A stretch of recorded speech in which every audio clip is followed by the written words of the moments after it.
aqui neste lugar. Foi uma peleja, viu, irmãos? Mas estamos aqui para dar glória, para bendizer e exaltar o nome do Senhor.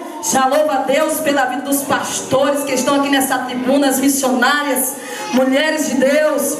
Quero parabenizar o grupo Vencedoras de Cristo por mais este ano de vitória, né, irmãos? Louvado seja o nome do Senhor. Eu tenho certeza que grande foi a peleja, mas o Senhor está derramando vitória aqui neste lugar. E ontem, quando nós estávamos aqui louvando, aleluia, engraçado é que o Senhor usou a cantora Mara Rodrigues no mesmo mistério, não foi, pastor Renato? Aleluia, o Senhor está preparando um banquete para você se assentar, crente. É só você começar a se ligar, glorificar, exaltar, tomar posse da vitória. Sabe por quê?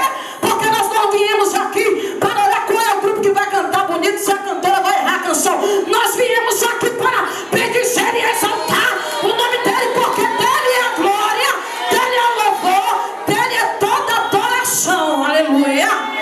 E eu já quero profetizar nessa noite aqui. Aleluia. Eu quero profetizar a unção que despedaça todo jugo. Aleluia. Eu quero profetizar essa unção, sabe por quê? Porque o inimigo às vezes quer colocar, aleluia, o jugo sobre a tua casa, sobre a tua família, o jugo na tua vida, mas em nome de Jesus, na unção de Deus, o jugo vai ser quebrado. Aleluia.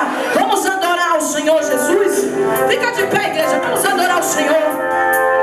Aleluia. Eu estou achando os irmãos um pouco dispersos nessa noite. Nós vamos se ligar no trono do Senhor.